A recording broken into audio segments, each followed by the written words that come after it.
யாமறிந்த குடும்ப நண்பர்கள் அனைவருக்கும் வணக்கம். ஓம் வஜ்ரணகாய வித்மகே தீஸ்வரன்ஸ்டாய தேமிகி தன்னோ நரசிம்ம பிரசோதயாத். இப்போ நம்ம பார்க்க இருக்க நட்சத்திரம் அப்படின்னு வந்து பாத்தீங்கன்னா பூரம் நட்சத்திரம். பூரம் நட்சத்திரமும் வந்து பாத்தீங்கன்னா சிம்ம ராசியில வருது. ஸோ இந்த பூரணத்தில் பிறந்தவர்களுக்கான பலன் அப்படின்னு பார்ப்போம். பூரண நட்சத்திரத்தில் பிறந்தவர்கள் சுக்கிரனின் அருள் பெறவும், வாழ்வில் சகல ஐஸ்வர்யங்கள் பெறவும், வெள்ளிக்கிழமைகளில் விரதம் இருந்து லக்ஷ்மி தேவியை வழிபட வேண்டும். மேலும் தங்களுக்குரிய நட்சத்திர கோவில் தரிசிப்பது மற்றும் எளிய தானங்களை செய்வது நல்ல பலன்களை தரும். இதே பூர்வ நட்சத்திரத்தில் பிறந்தவங்க அதுக்கான இது வழிபாட்டு முறைகள் அப்படின்னு வந்து பாத்தீங்கன்னா கீழே பார்த்து படிக்கிறேன் ஒரு குறிப்பு எடுத்துட்டனால. வழிபாட்டு முறைகள் அப்படின்னு வந்து பாத்தீங்கன்னா வெள்ளிக்கிழமையில வந்து சுக்கிர ஓரை காலைல 6 to 7, மத்தியானம் 1 to 2, இரவு வந்து 8 to 9, இந்த 3 சுக்கிர ஓரை இருக்கிறதுனால இந்த 3 சுக்கிர ஓரையில ஏதாவது ஒரு சுக்கிர ஓரை எடுத்துக்கோங்க. முடிந்த வரை இந்த சுக்கிர ஓரையில் வெள்ளிக்கிழமையில் லக்ஷ்மி தேவி வழிபாடு செய்ய வேண்டும்.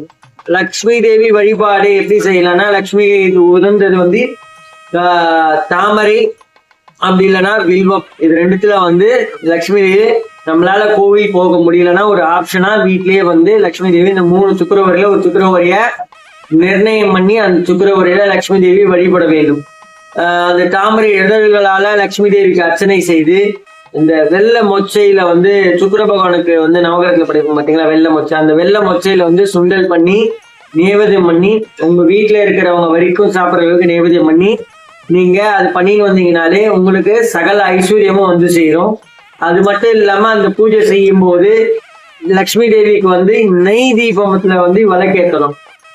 நெய் தீபம் போட்டு நீங்க விளக்கேற்றின்னு வர வர உங்க வீட்டுல வந்து கண்டிப்பா செல்வம் செழிக்கும். உங்களுக்கு வந்து இப்ப சகல ஐஸ்வர்யங்களும் கிடைக்கும். அதே போல வந்து பாத்தீங்கன்னா சுக்கிரனோட மந்திரம் தெரியும், இல்ல சுக்கிரனோட ஸ்தோத்திரங்கள், அதாவது ஸ்தோத்திரங்கள் தெரியும்னா தினமும் காலை நீங்க சுக்கிரனை வந்து வழிபடுறது இன்னும் விசேஷம். உங்களுக்கு ஏற்பட்டிருக்க தடைகள் பல இன்னல்கள்லாம் நீங்கி உங்களுக்கு எல்லாமே நன்மையாவே வந்து சேரும். அதே போல அடுத்த ஒரு வழிபாடு அப்படின்னு பாத்தீங்கன்னா ஸ்ரீ ஹரிதீஸ்வரர் கோயில். பூர்வ நட்சத்திரக்குரிய ஸ்தலமான புதுக்கோட்டை மாவட்டம் ஆரங்குளம் அருகே அமைந்துள்ள ஸ்ரீ ஹரிதீஸ்வரர் கோயிலுக்கு சென்று வழிபடுவது சிறந்த பரிகாரமாகும்.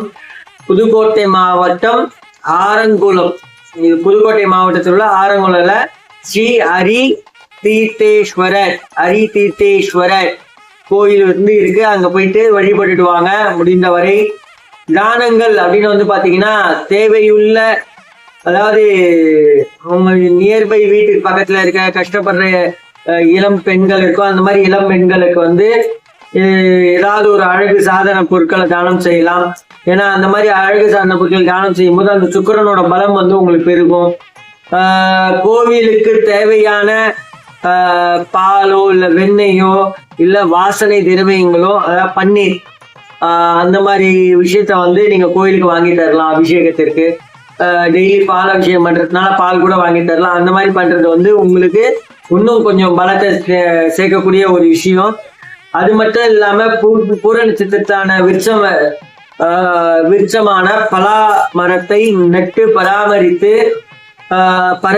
பறவைகளுக்கு உணவளிப்பது நற்பலன்களை அதிகரிக்கும். இங்க வந்து நம்ம சென்னையில பலாமரம் வந்து நெட்டு வளர்க்க முடியாது.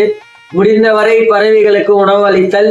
பூரம் நட்சத்திரம் சிம்ம ராசியில் பிறந்தவங்க இந்த இதுக்கு வந்து பறவைகளுக்கு வந்து உணவு அளிச்சுன்னு வந்தீங்கனாலே அதுவே வந்து உங்களுக்கு பெரிய பலமாகவும் பெரிய உங்களுக்கு வழிகாட்டுதலாகவும் இருக்கும். நம்பிக்கையுடன் செய்து கொண்டு வாருங்கள், நல்லதே நடக்கும். நன்றி, வணக்கம். மற்றும் ஒரு நற்பதிவில் சந்திப்போம்.